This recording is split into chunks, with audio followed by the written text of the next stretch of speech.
આજે તો અમે હાટવાડામાંથી 10-15 કિલો શાકભાજી લઈ જ લીધી. વિડીયોમાં આગળ જો आइए देखते हैं मजा आएगा। તો કેમ છો ભાઈ લોકો? હું છું આર બ્લોગર. સ્વાગત છે તમારું મારા એક મિની વ્લોગમાં. અત્યારે ગયા તો સમજ ડેરી પર ફાઇનલ ડેરી પર પહોંચી ગયા. આજે અમારે કરવાનો તો એમબીસી છે એટલે મેં એમબીસી સેન્ટર ભરી લીધો. પછી અમે આવી ગયા હતા જામનપાડા કોરી પર, અને કોરી પરથી પછી મેં આવી ગયો હતો થાંભલા પર, કેમ કે મારે આજે થાંભલા પર જવાનો વારો હતો. એટલે તે થાંભલા પર કામ પતાવીને પછી મેં આવી ગયો હતો બીજી જગ્યા પર, અને ત્યાં બી થાંભલા પર જ ચડવાનું હતું. ત્યાંથી મને કોરીનો વ્યૂ તો જેવો કેટલું ભારે દેખાય છે. પછી આવી ગયેલા હતા અમે પાછા જામનપાડા, અને ત્યાં કામ પતાવીને અમે જમી લીધું, કેમ કે વાગી ગયેલા હતા 2:30.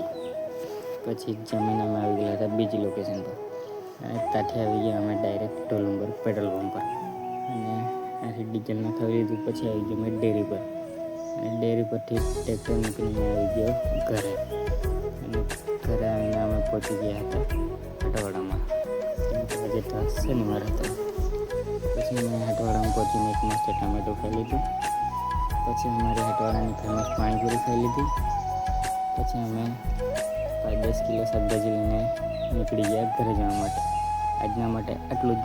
વ્લોગ જોવા માટે થેન્ક યુ.